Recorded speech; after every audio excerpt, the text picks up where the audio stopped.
A little village in Kushtia was renamed Mujibnagar. Under a mango grove, the Democratic Republic of Bangladesh was proclaimed as a formally constituted state. Sheikh Mujibur Rahman was declared the president of the new nation. In his absence, Sayyid Nazrul Islam, the vice president, became the acting president. Mr. Tajuddin Ahmed was named the prime minister. The army of General Yahya Khan had failed to crush the spirit of the people of East Bengal. It was freedom or death. সজ্ঞানে সুস্থ শরীরে শপথ করিতেছি যে আমি আমার প্রাণের বিনিময়ে হইল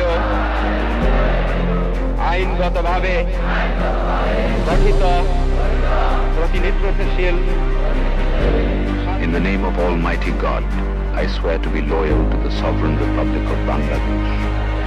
With my life, I shall protect the freedom of my motherland. আমি আরো শপথ করিতেছি যে মুক্তিবাহিনীর একজন সৈনিক হিসাবে আমার মাতৃভূমির স্বাধীনতা সার্বভৌমিত্ব রক্ষার্থে সর্বশক্তি নিয়োগ করিব।